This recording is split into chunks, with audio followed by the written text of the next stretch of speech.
الله أكبر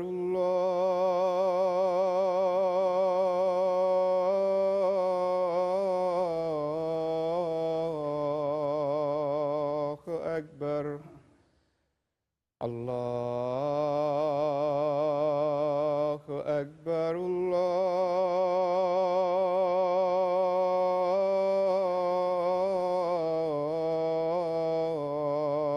الله أكبر أشهد أن لا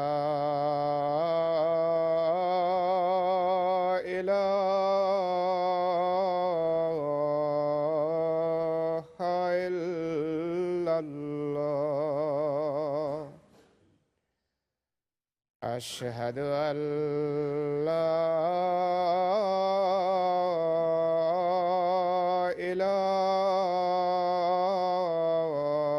إله إلا الله أشهد أن محمدًا رسول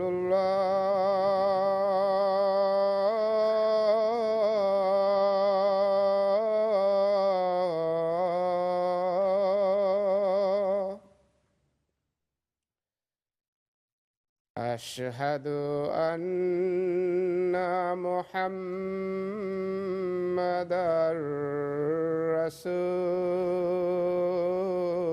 رسول الله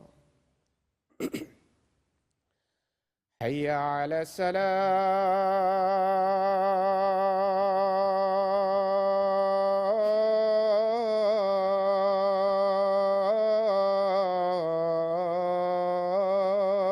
الصلاة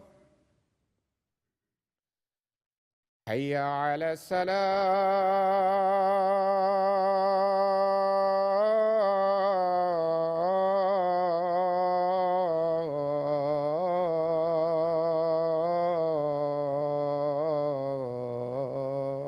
الصلاة حي على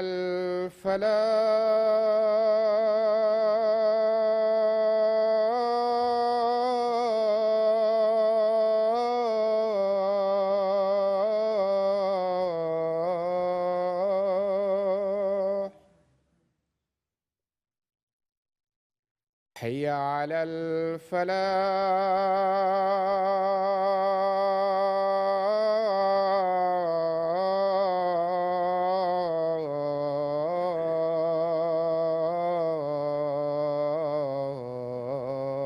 الفلاح الله أكبر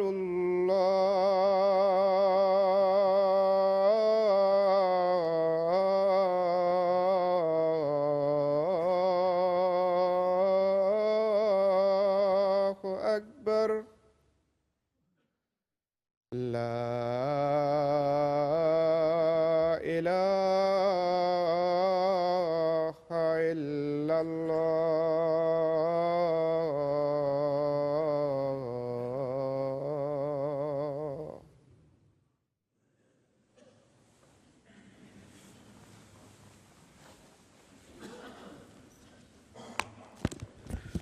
السلام عليكم ورحمة الله.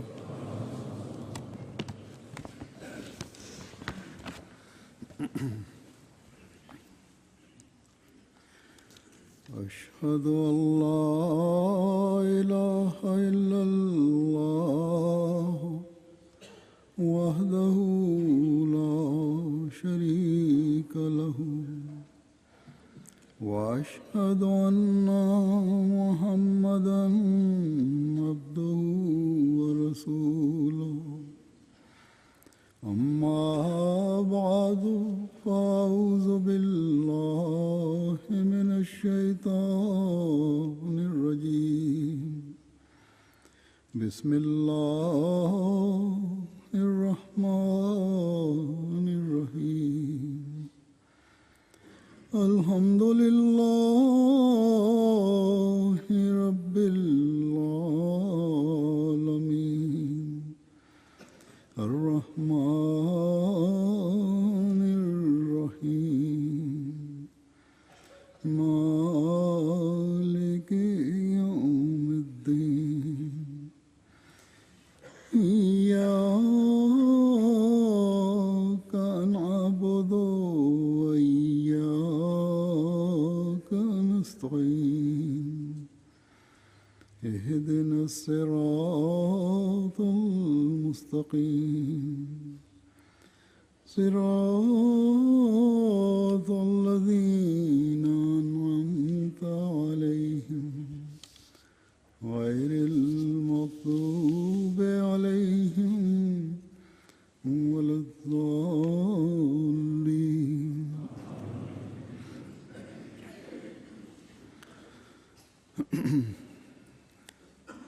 گزشتہ جمعہ کے خطبے میں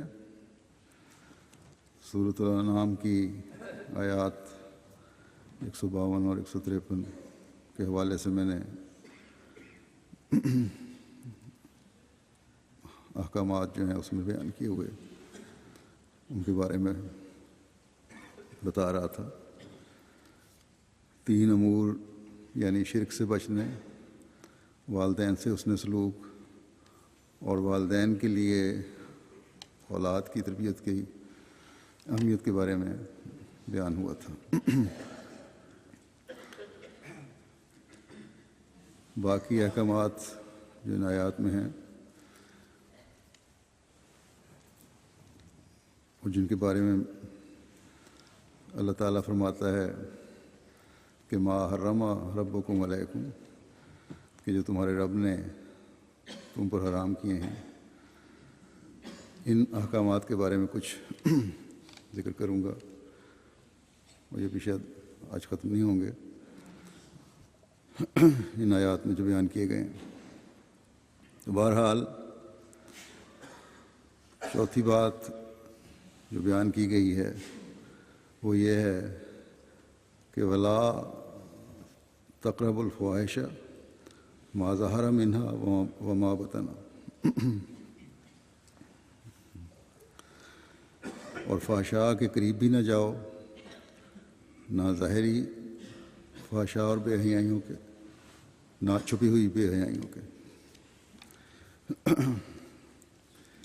اس ایک حکم میں مختلف قسم کی بے حیائیوں اور برائیوں سے روکا گیا ہے. الفاحش کے مختلف معنی ہیں.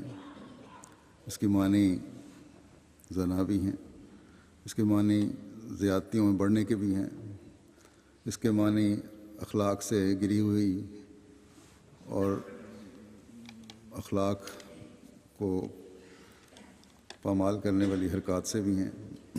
اس کے معنی مختلف کبھی گناہ اور شیطانی حرکتوں سے بھی ہیں، ہر بری بات کہنے اور کرنے کے بھی ہیں. اس کے معنی بہت بخیل ہونے کے بھی ہیں.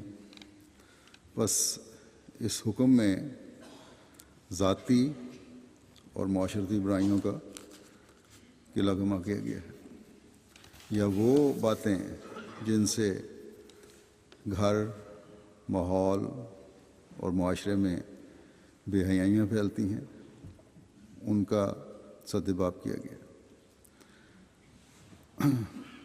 اگر اس کی زنا کے حوالے سے بات کریں تو یہ ایک ایسا گناہ ہے جس کی قرآن کریم میں دوسری جگہ پر معین سزا بھی ہے. بہرحال یہ ایک ایسا گناہ اور بے حیائی ہے جس میں ملوث انسان اگر شادی شدہ ہے تو اپنے بیوی بچوں کے حقوق کو بھول جاتا ہے. خیال ہی نہیں اس کو رہتا اس بے حیائی میں پڑھ کر کہ کیا حقوق ہیں میرے بیوی اور بچوں کے. اگر عورت ہے تو اپنے بچوں اور خاوند کے حق اور ذمہ داریاں نہیں ادا کر رہی ہوتی، ان کو بھول جاتی ہے. اگر غیر شادی شدہ ہے تو معاشرے میں غلاظت اور بے حیائی پھیلانے کا مرتکب ہے.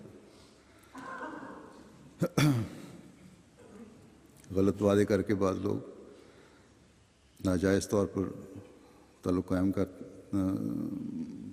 تعلقات قائم کرتے ہیں، اور جب گھریلو اور خاندانی دباؤ یا معاشرے کے دباؤ یا خود جھوٹے وعدے کی وجہ سے وہ تعلقات بیچ میں ٹوٹ جاتے ہیں، تو مردوں کو تو زیادہ فرق نہیں پڑتا، کیونکہ ہمارا معاشرہ، خاص طور پہ جو ایشین معاشرہ ہے، وہ مردوں کی زیادہ پردہ پوشی کرتا ہے، لیکن عورت کی زندگی برباد ہو جاتی ہے، اور اس کی مثالیں اخباروں میں عام آتی ہیں۔ اور پھر اگر ایسے تعلقات کی وجہ سے اولاد ہو جائے تو پھر اپنے حق سے محروم ہو کر ایسی لوگ جو ہیں، مطلب اولاد کو اس کے حق سے محروم کر کے قتل اولاد کے مرتکب ہو رہے ہوتے ہیں، یا ایسی اولاد قتل اولاد کے زمرے میں آ جاتی ہے۔ یہاں ان ممالک میں تو اگر پتہ چل جائے تو کچھ نہ کچھ حقوق دلانے کی قانون کوشش کرتا ہے اور دلواتا ہے، لیکن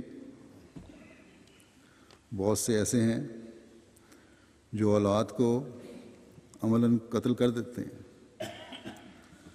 اور غریب ملکوں میں تو کوئی حق بھی نہیں ہے۔ اور اگر یہ بے حیائی اور فحاشی کے مرتکب ہوتے ہیں تو اگر امیر آدمی ہے کوئی تو پھر کوئی قانون اسے نہیں پوچھے گا۔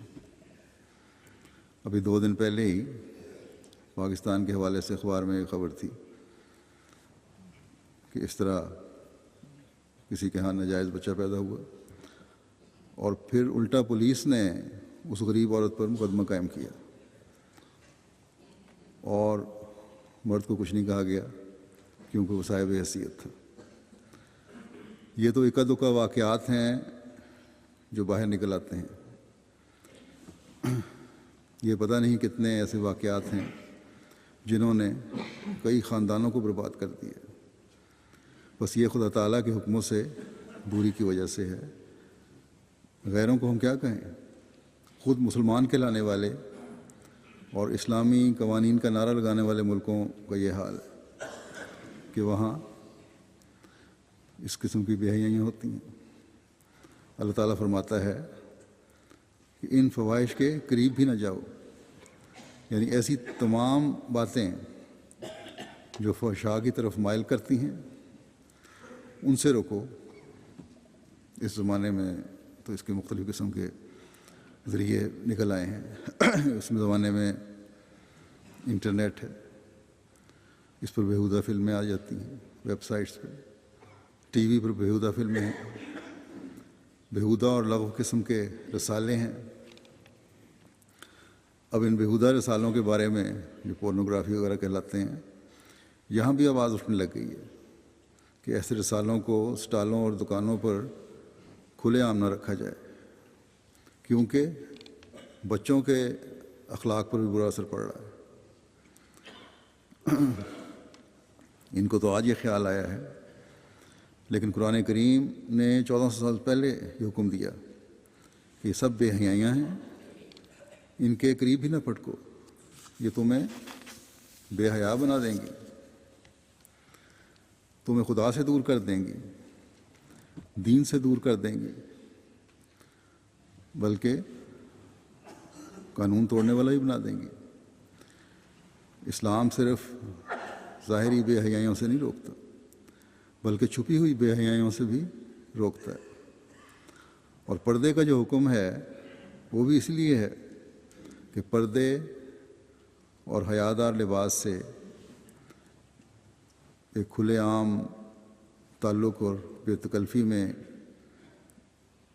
جو پیدا ہو جاتی ہے لڑکے اور لڑکی میں، اس میں ایک روک پیدا ہوگی پردے کی وجہ سے۔ اسلام بائبل کی طرح یہ نہیں کہتا کہ تم عورت کو بری نظر سے نہ دیکھو، بلکہ کہتا ہے کہ نظریں پڑیں گی، قربت ہو تو قربت بھی ہوگی، اور پھر بے حیائی بھی پیدا ہوگی، اچھے برے کی تمیز ختم ہوگی، اور پھر ایسے کھلے عام میل جول سے اللہ اور اس کے رسول صلی اللہ علیہ وسلم کے حکم کے مطابق جب اس طرح لڑکا اور لڑکی بیٹھے ہوں گے، مرد اور عورت ہوں گے، تو تیسرا تم میں شیطان ہوگا۔ یہ جو انٹرنیٹ وغیرہ کی میں نے مثال دی ہے، اس میں فیس بک اور اسکائپ وغیرہ سے چیٹ وغیرہ جو کرتے ہیں یہ شامل ہے۔ کئی گھر اس سے میں نے ٹوٹتے دیکھے ہیں۔ بڑے افسوس سے میں یہ کہوں گا کہ ہمارے بھی احمدیوں میں بھی اس طرح کے واقعات ہوتے ہیں۔ بس خدا تعالیٰ کے اس حکم کو ہمیشہ سامنے رکھنا چاہیے کہ فحشاء کے قریب بھی نہیں پھٹکنا، کیونکہ شیطان پھر تمہیں اپنے قبضے میں کر لے گا۔ بس یہ خوبصورتی ہے قرآن کریم کے حکم کی کہ یہ نہیں کہ نظر اٹھا کے نہیں دیکھنا، بلکہ نہ نظریں ملانی ہیں اور نظروں کو ہمیشہ نیچے رکھنا ہے۔ اور یہ حکم مرد اور عورت دونوں کو ہے کہ اپنی نظریں نیچے رکھو۔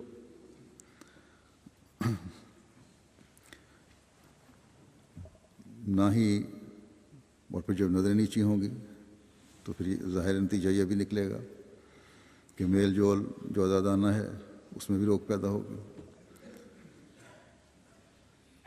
پھر یہ بھی ہے کہ فحشاء کو نہیں دیکھنا، تو بےہودہ اور لغو اور فحش فلمیں جو ہیں وہ جو دیکھتے ہیں ان سے بھی روک پیدا ہوگی۔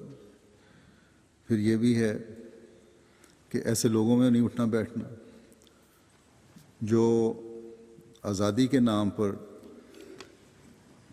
اس قسم کی باتوں میں دلچسپی رکھتے ہیں اور اپنے قصے اور کہانیاں سناتے ہیں اور دوسروں کو بھی اس طرف راغب کر رہے ہوتے ہیں۔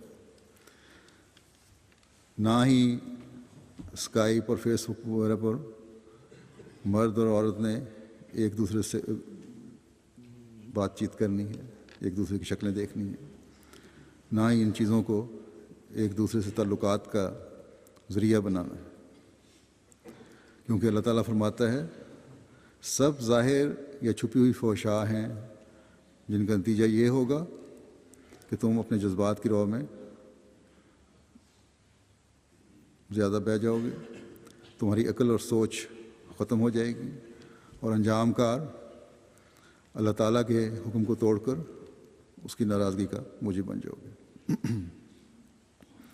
پھر آج کل کے زمانے میں ایک ایسی بے حیائی کو ہوا دی جا رہی ہے جو فطرت کے نہ صرف خلاف ہے بلکہ جس کی وجہ سے خدا تعالیٰ نے ایک قوم کو تباہ کر دیا تھا۔ حکومتیں اب ایک ہی جنس کی شادی کی قانون بنا رہی ہیں، یعنی فحشاء کو ہوا دینے اور پھیلانے کی حکومتی سطح پر کوشش کی جا رہی ہے اور قانون بنائے جا رہے ہیں، یہاں تک کہ حکومتوں کے سربراہ وزیر اعظم یہ کہتے ہیں کہ ہم چاہیں گے کہ اب تمام دنیا میں ہم جنسوں کی شادی کا قانون بنے، اور ایسے بھی ہیں جو کہتے ہیں ہم اس بارے میں دنیا میں کوشش کریں گے۔ اس طرح کا ایک وزیر اعظم کی طرف سے بیان آیا تھا۔ اگر یہ سچ ہے تو پھر خدا تعالیٰ کی پکڑ کو آواز دے رہے ہیں۔ پھر ایک ملک کے بڑے پادری ہیں جو غالباً ساؤتھ افریقہ کے ہیں، حالانکہ افریقن اب تک یہی کہتے رہے ہیں کہ اس قسم کی غیر فطری شادیاں جو ہیں وہ نہیں ہونی چاہیے اور یہ قانون نہیں بننے چاہیے۔ اور پھر پادری صاحب جو بائبل پڑھنے والے، اس کا پرچار کرنے والے، اس کی تعلیم دینے والے، جس میں خود یہ لکھا ہے کہ اس کی وجہ سے قوم تباہ ہوئی، بائبل میں بھی ہے یہ، وہ یہ فرماتے ہیں کہ اگر ایسے شادی کرنے والے جوڑے جنت میں نہیں جائیں گے تو میں پھر جہنم میں جانا پسند کروں گا۔ تو یہ ان کا حال ہو چکا ہے۔ یہ آج کل کی دنیا میں فحاشی کی انتہا ہو چکی ہے۔ بس یاد رکھیں کہ یہ جو فحاشی ہے اگر اسی طرح سر عام پھیلتی رہی اور اللہ تعالیٰ کے احکام کی طرف دنیا نے رخ نہ کیا، اسے توجہ نہ کی، تو پھر یہ قومیں بھی اپنے انجام کو دیکھ لیں گی۔ جو یہ اس دنیا کو بھی یقیناً جہنم بنائے گی، اور آخرت میں اللہ تعالیٰ بہتر جانتا ہے کیا سلوک کرنا ہے اس میں۔ بلکہ اب جو میڈیکل ریسرچ ہے اس میں واضح طور پر یہ کہا جانے لگ گیا ہے کہ ایڈز کا مرض ایسے لوگوں میں بڑی تیزی سے پھیل رہا ہے جو مردوں اور عورتوں کی شادیوں کے بھیانک جرم میں مبتلا ہے۔ اللہ تعالیٰ کے سزا دینے کے طریقے مختلف ہیں۔ ضروری نہیں کہ اگر ایک قوم کو پتھروں کی بارش برسا کر سزا دی تھی تو ہر قوم کو اسی طرح سزا دی جائے۔ یہ HIV یا ایڈز کی بیماری ایسی ہے جو دردناک اور خوفناک انجام تک لے جاتی ہے۔ بس جس تیزی سے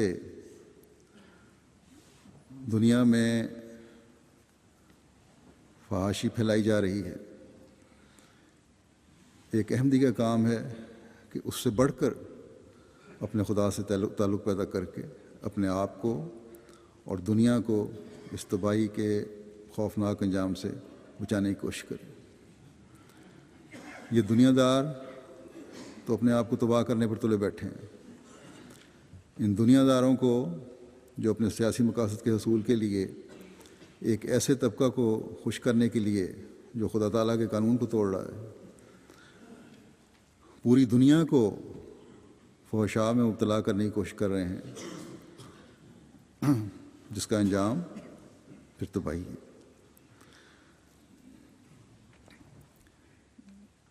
ان لوگوں کی ہمدردی کے لیے ہمیں انہیں بتانے کی ضرورت ہے کہ اللہ تعالیٰ بہت رحم کرنے والا اور گناہ معاف کرنے والا بھی ہے۔ اس نے مغفرت کا راستہ کھلا رکھا ہے۔ وہ فرماتا ہے کہ والذین اذا فعلوا فاحشۃ اور ظلموا انفسهم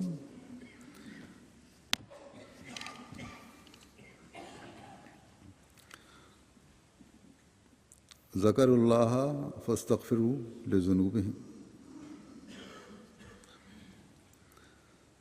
ومن یغفر الذنوب الا اللہ۔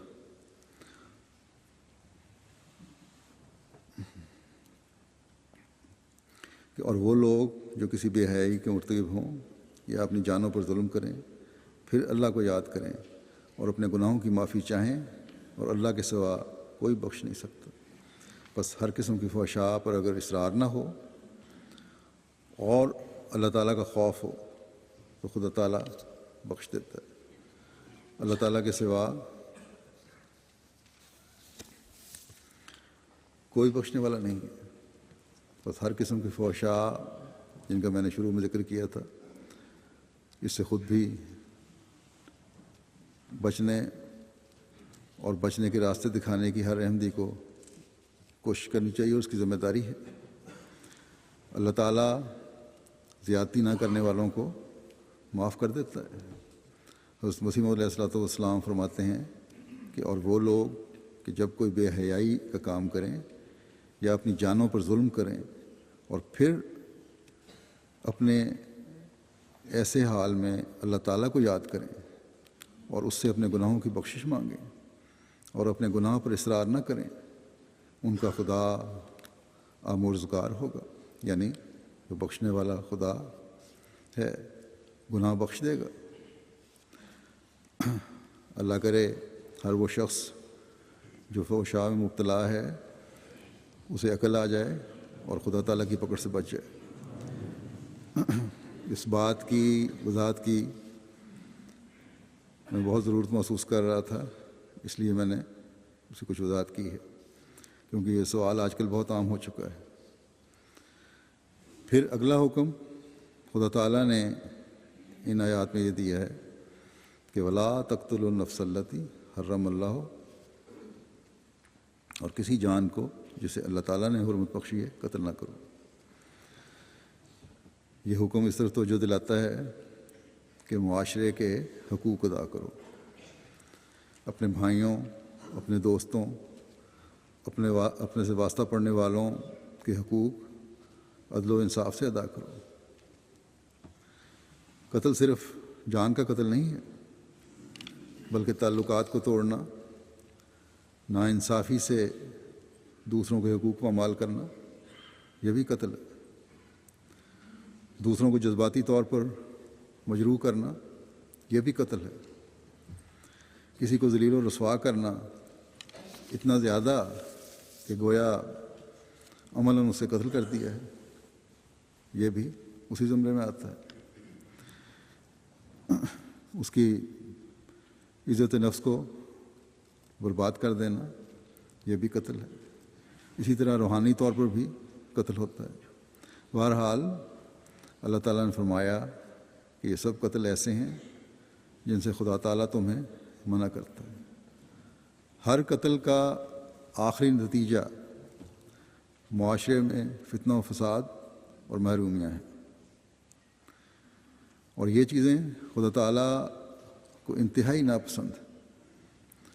اللہ تعالیٰ فرماتا ہے کہ اللہ بالحق، سوائے اس کے جو سزا کا حقدار ہے، لیکن اس کے لیے بھی قانون اپنے ہاتھ میں لینے کی اجازت نہیں ہے۔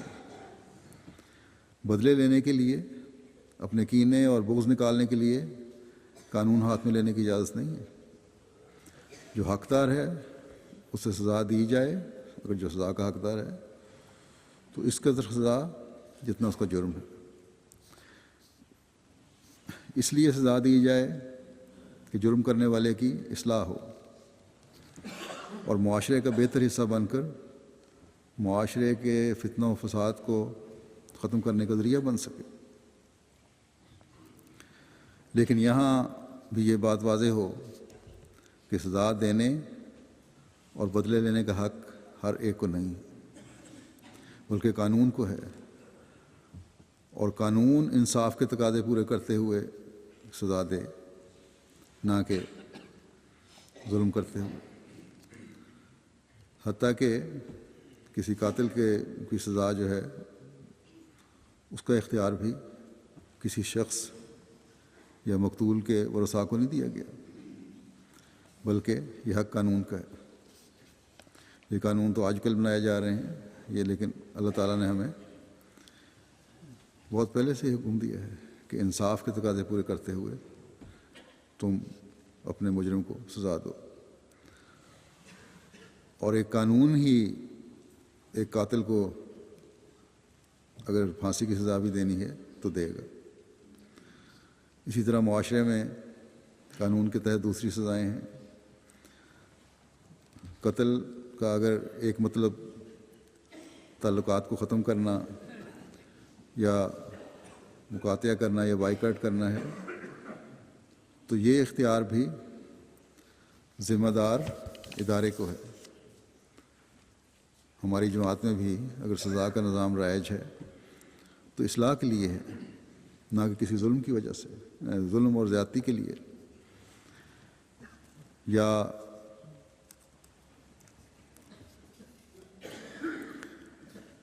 کسی بھی قسم کی ایسی سزا جو دی جاتی ہے وہ اصلاح کے لیے دی جاتی ہے، کسی ظلم کے لیے نہیں دی جاتی، کیونکہ یہ ناحق ظلم و زیادتی جو ہے یہ بھی قتل کے مترادف ہے۔ یہ میں نے دیکھا بھی ہے، نوٹ کیا کئی دفعہ، کہ اگر دو فریقین میں مسئلہ پیدا ہو جائے، لڑائی ہو جائے، مقدمہ بازی ہو جائے، تو ظاہر ہے کہ فیصلہ کرنے والا ادارہ اپنی عقل اور شواہد کے مطابق ایک فریق کو ذمہ دار قرار دے گا، قصوروار قرار دے گا، اور اس کی پھر سزا کی بھی سفارش ہوتی ہے اس کے لیے۔ تو جو دوسرا فریق ہے جس کو نقصان پہنچا ہوتا ہے وہ بعض دفعہ اس بات پر ناراض ہو جاتا ہے کہ تھوڑی سزا دی، اس سے زیادہ دیں، یعنی فیصلہ ان کے مطابق ہو۔ اگر اسی طرح فریقین کو فیصلہ کرنے کا اختیار دے دیا جائے تو ایک قتل کے بعد دوسرا قتل ہوتا چلا جائے گا، اور قرآن ہمیں یہ کہتا ہے کہ تم اس سے بچو۔ اصل مقصد سزا کا معاشرے سے ظلم کو ختم کرنا ہے، اصلاح کرنا ہے، ظالم کو اپنے ظلم کا احساس دلانا ہے۔ اور اگر مومنین کے دو مومنوں کے درمیان اگر ایسا مسئلہ ہے تو ظاہر ہے ان کو جب احساس دلایا جائے تو تسلیم بھی کرتے ہیں۔ بس یہ اصل غرض ہے، یہ اصل مقصد ہے سزا کا کہ اصلاح کی جائے اور اس قتل کو روکا جائے، ناحق قتل کو روکا جائے جو آپس کے جھگڑوں اور فسادوں کی وجہ سے معاشرے میں پیدا ہوتا ہے۔ اس کے بعد میں اب اگلے حکم پر آتا ہوں جو سے اگلی آیت میں بیان ہوا ہے۔ اللہ تعالیٰ فرماتا ہے وَلَا تَقْرَبُوا مَالَ الْيَتِيمِ إِلَّا بِالَّتِي هِيَ أَحْسَنُ، کہ اور یتیم کے مال کے قریب بھی نہ جاؤ سوائے اس طریق کے جو اچھا ہے۔ اب یہاں خدا تعالیٰ معاشرے کے کمزور ترین طبقہ کے حق کی حفاظت کی طرف توجہ دلا رہا ہے۔ اگر صرف یہی ہو کہ تم نے مال کے قریب بھی نہیں جانا یتیم کے، تو یتیم کے سرمایہ یا جائیداد کے ضائع ہو جانے کا بھی خطرہ ہو سکتا ہے۔ اس لیے فرمایا کہ یتیم کے مال تک تمہاری پہنچ آسان طریق پر ہو۔ اس طرز پر یتیم کے مال کو دیکھو کہ حد الوضع کسی نقصان کا احتمال نہ ہو۔ یتیم کی جائیداد کو اجاڑنے اور ختم کرنے کی نیت سے نہیں، بلکہ یتیم کو فائدہ پہنچانے کی غرض سے اس کی جائیداد اور مال کا استعمال کرو۔ بس یہ لازمی حکم ہے کہ یتیم کے مال کی حفاظت کا انتظام تم نے کرنا ہے۔ ایک امین کی حیثیت سے قریبی عزیزوں نے یا جس کے سپرد بھی یتیم کی ذمہ داری کی جائے اس نے یتیم کے مال کی حفاظت کرنی ہے، اس کا خیال رکھنا ہے۔ جماعت نے اس کے مال کی حفاظت کرنی ہے، خیال رکھنا ہے۔ معاشرے نے اور ملک کے قانون نے اس کے مال کی حفاظت کرنی ہے اور خیال رکھنا ہے۔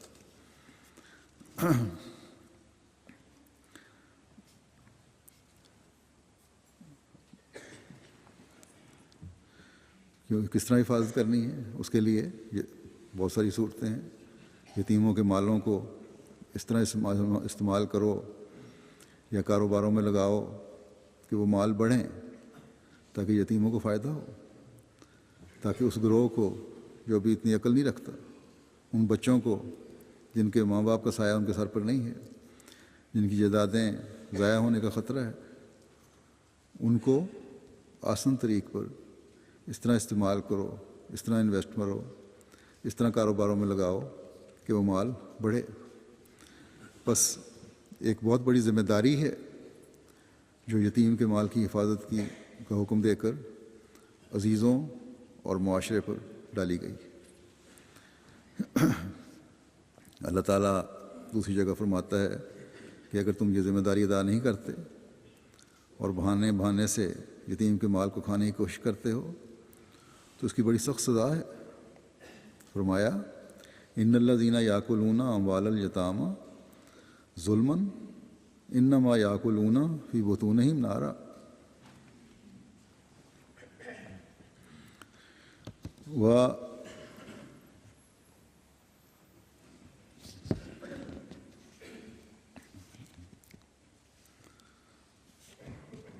اور جو لوگ ظلم سے یتیموں کے مال کھاتے ہیں وہ یقیناً اپنے پیٹوں میں آگ بھرتے ہیں۔ اور پھر فرمایا وَسَيَصْلَوْنَ سَعِيرًا، اور وہ یقیناً شعلہ زن آگ میں داخل ہوں گے۔ قرآن کریم کے احکامات صرف ایسے نہیں کہ ایک فریق کا حق دلائیں تو دوسرے کا حق غصب کر دیں۔ اگر یہ حکم ہے کہ یتیموں کو مال کھا کر اپنے پیٹ میں آگ بھرتے ہو ناجائز طریقے سے کھا کے، تو ساتھ یہ بھی فرمایا کہ اگر انصاف کے تقاضے پورے کرتے ہوئے، امانت اور دیانت کے تقاضے پورے کرتے ہوئے اگر یتیم کے مال میں سے کچھ خرچ کر رہے ہو تو پھر یہ ظلم نہیں ہے۔ فرمایا کہ یتیم کے جو اس کی پرورش پر جو خرچ ہوتا ہے، اس کی تعلیم پر، اس کی تربیت پر جو خرچ ہوتا ہے، تو یہ خرچ کرنے کی اجازت ہے، لیکن دیکھو ظلم نہ کرنا، امانت میں خیانت کرنے والے نہ بننا۔ فرمایا لا تاکلوها اسرافا و بدارا ان یکبروا، ان کے جوان ہونے کے خوف سے ان کے مال ناجائز طور پر اور جلدی جلدی نہ کھا جاؤ۔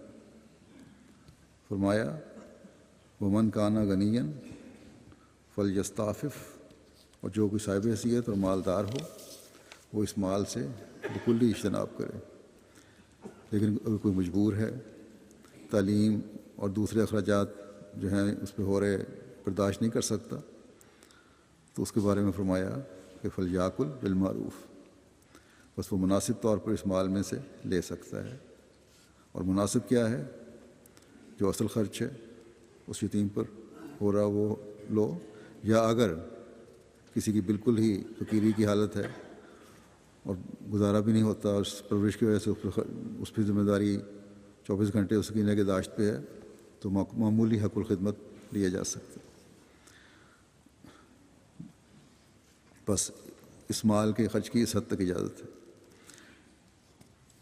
لیکن جو اس مال کی حفاظت اور اسے بڑھانے کا حکم ہے اسے ہمیشہ پیش نظر رکھنا چاہیے، اور سچے امین اور سچے نگران کا حق ادا کرنا چاہیے۔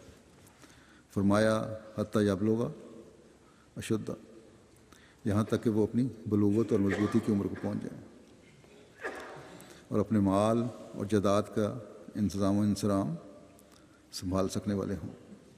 بس یہ حق ہے جو یتیم کا قائم ہے، ایک کمزور طبقے کا قائم ہے، کہ اس کے عاقل بالغ ہونے تک اس کی جائیداد کی، اس کے مال کی حفاظت کی جائے، اور پھر جب وہ اسے سنبھالنے کے قابل ہو جائے تو اسے اس کا مال لوٹا دیا جائے۔ یہاں یہ بھی واضح ہونا چاہیے کہ بعض دفعہ کوئی یتیم بالغ ہونے کے بعد عقل کے لحاظ سے اس سطح پر نہیں ہوتا کہ وہ اپنے مال کی حفاظت کر سکے، تو پھر اس وقت تک جب تک وہ اس قابل نہ ہو جائے، یا اگر بالکل ہی غبی ہے تو پھر مستقل طور پر اس کے مال کی حفاظت فرض بنتا ہے۔ ایسے لوگ بھی ہیں جو باوجود غبی ہونے کے شادی کے قابل ہوتے ہیں، اگر ان کی شادی ہو جاتی ہے اور اولاد بھی ہوتی ہے، پھر اولاد کے جوان ہونے تک عزیزوں کو یا معاشرے کو اور جماعت کو یہ کام ہے کہ ذمہ داری کو نبھائیں اور ان کے مال کی حفاظت کریں۔ کمزوروں اور یتیموں کے حق اور پرورش کے بارے میں جو اللہ تعالیٰ کے احکامات ہیں ان کی وضاحت کرتے ہوئے حضرت مسیح موعود علیہ الصلوۃ والسلام فرماتے ہیں کہ اگر کوئی ایسا تم میں مالدار ہو جو صحیح العقل نہ ہو، مثلا یتیم یا نابالغ ہو، اور اندیشہ ہو کہ وہ اپنی حماقت سے اپنے مال کو ضائع کر دے گا، تو تم بطور کورٹ آف وارڈز کے وہ تمام مال اس کا متکفل کے طور پر اپنے قبضہ میں لے لو، اور وہ تمام مال جس پر سلسلہ تجارت اور معیشت کا چلتا ہے ان بیوقوفوں کے حوالے مت کرو، اور اس مال میں سے بقدر ضرورت ان کے کھانے اور پہننے کے لیے دے دیا کرو، اور ان کو اچھی باتیں اور ان کو اچھی باتیں قول معروف کے کہتے رہو، یعنی ایسی باتیں جن سے ان کی عقل اور تمیز بڑھے اور ایک طور سے ان کے مناسب حال ان کی تربیت ہو جائے، اور جاہل اور ناتجربہ کار نہ رہیں۔ اگر وہ تاجر کے بیٹے ہیں تو تجارت کے طریقے ان کو سکھلاؤ، اگر کوئی اور پیشہ رکھتے ہیں تو اس پیشے کے مناسب حال ان کو پختہ کرو، غرض ساتھ ساتھ ان کو تعلیم دیتے جاؤ اور اپنی تعلیم کا وقتاً فوقتاً امتحان بھی کرتے جاؤ کہ جو کچھ تم نے سکھلایا یا انہوں نے سمجھا بھی ہے یا نہیں۔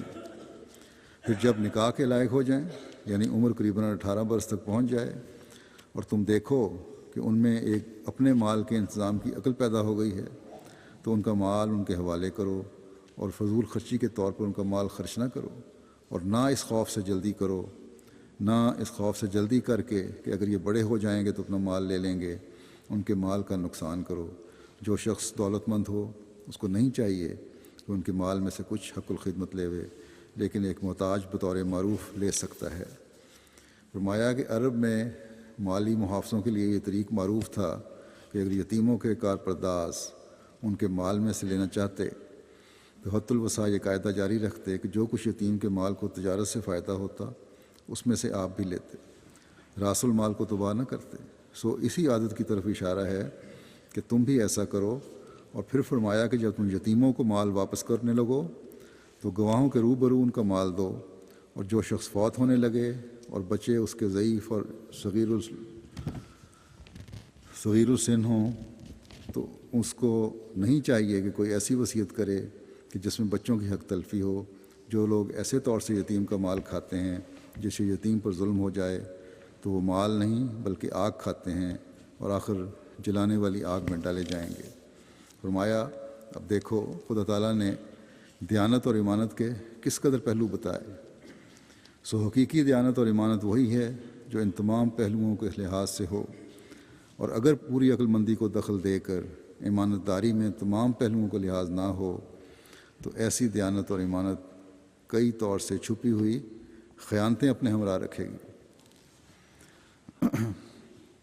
اگر تمام پہلوؤں کا لحاظ نہیں رکھا گیا ایمانت داری میں تو پھر اس میں چھپی ہوئی خیانت بھی آ جائے گی۔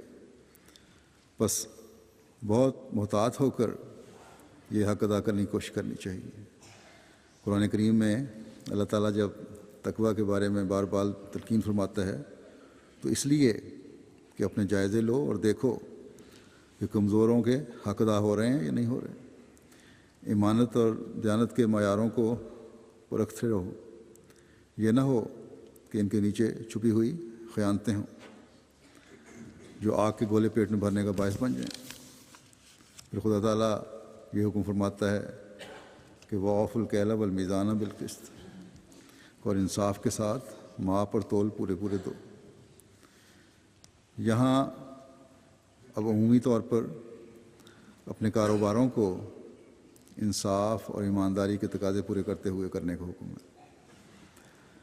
پہلے یتیموں اور کمزوروں کا حق قائم کیا اور ایمانداری سے ان کا حق ادا کرنے کا حکم دیا، تو اب آپس کے کاروباروں کو صفائی اور ایمانداری سے بجا لانے کا حکم ہے۔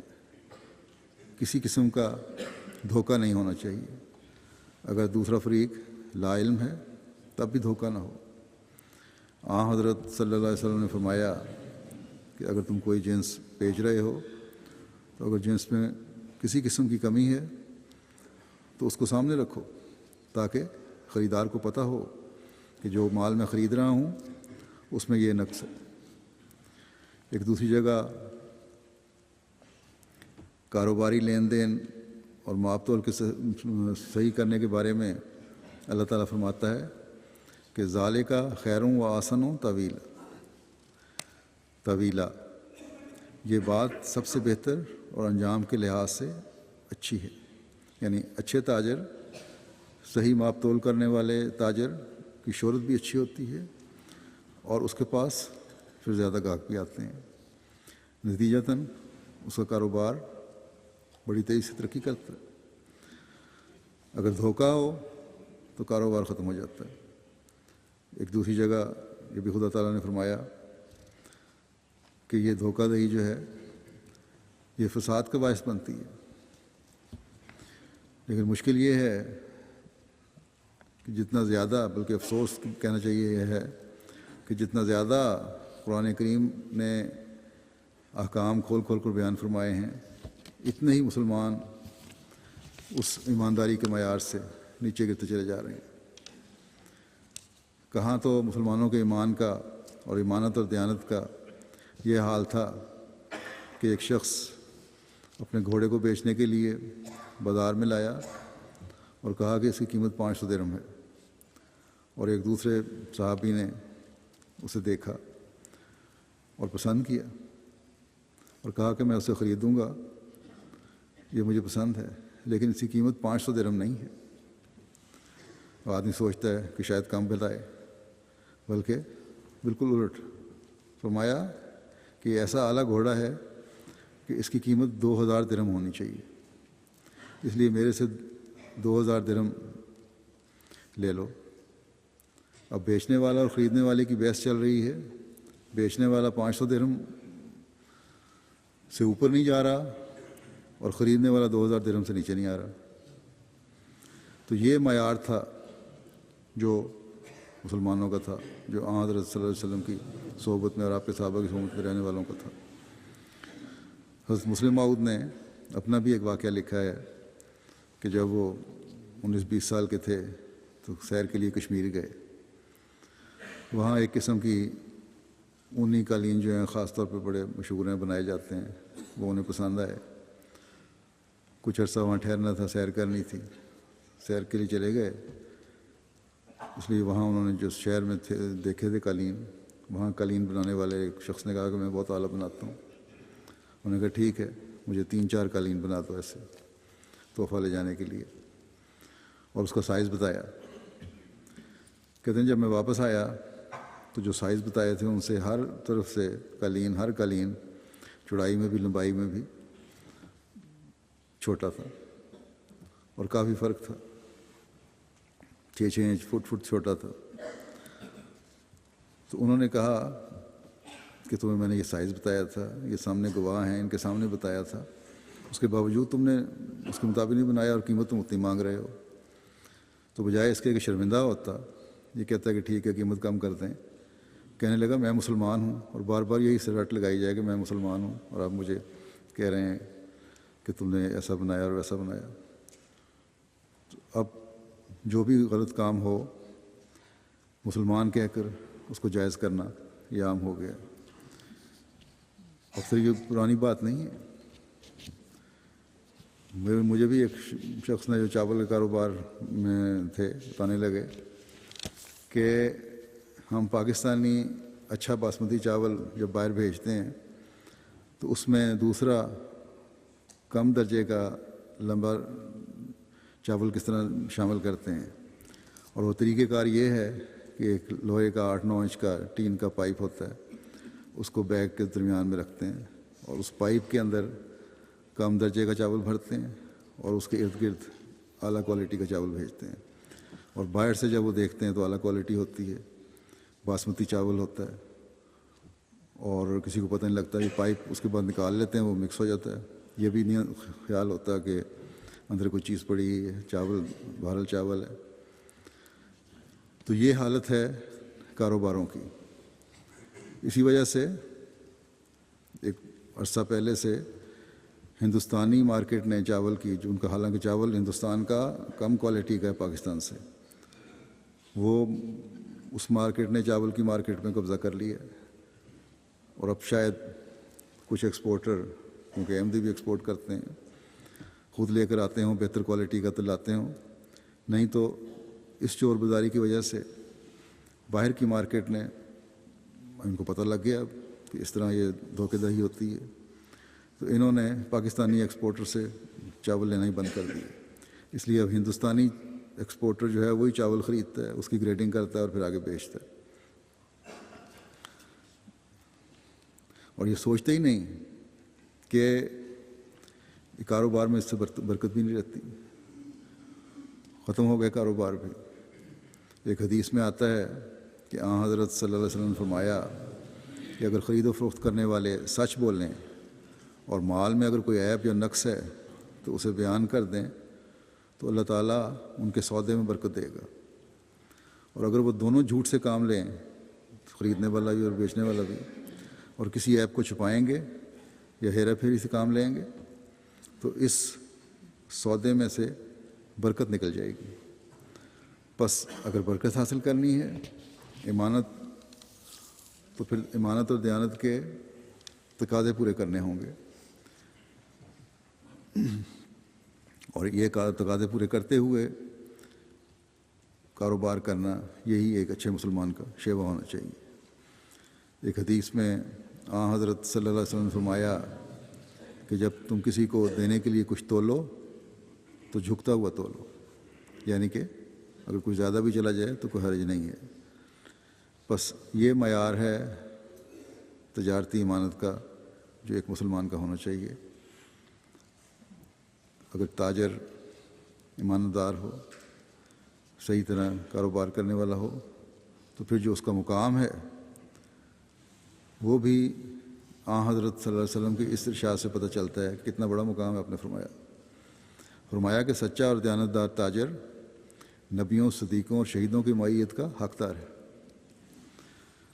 اللہ تعالیٰ حضرت صلی اللہ علیہ وسلم کی طرف منسوب ہونے والوں کو اپنی ایمانت اور دیانت کے معیار اللہ تعالیٰ کے حکموں اور حضرت صلی اللہ علیہ وسلم کے ارشادات کے مطابق بنانے کی توفیق عطا فرمائے. ہم میں سے ہر ایک کو اپنے بھی جائزے لینے چاہیے. احمدی بھی بہت سارے کاروباروں میں ملوث ہیں کہ کیا ہم بھی اللہ تعالیٰ کے احکامات کے مطابق اپنی زندگیاں گزار رہے ہیں؟ کیا ہم بھی اپنے میں کمزوروں کے حقوق ادا کر رہے ہیں؟ کیا ہم اپنے کاروباروں میں انصاف اور دیانتداری سے کام لے رہے ہیں؟ کیا ہم اپنے معاشرے کے ہر طبقے کے حقوق ادا کرنے والے ہیں؟ کیا ہم اپنے آپ کو برائیوں سے بچانے والے ہیں؟ یہ رمضان جو آتا ہے، جب نیکی کی طرف توجہ پیدا ہوتی ہے تو ان باتوں کی طرف بھی توجہ کرنی چاہیے. اللہ کرے کہ ہم میں سے ہر ایک ان ہر قسم کی برائیوں سے جن سے اللہ تعالیٰ نے روکا ہے ان سے روکنے والے ہوں.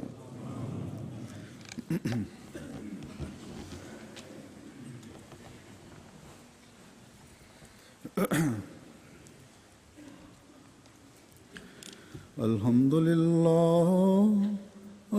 للہ نحمده ونستعینه ونستغفره ونؤمن به ونتوکل علیہ ونعوذ باللہ من شرور انفسنا ومن سیئات اعمالنا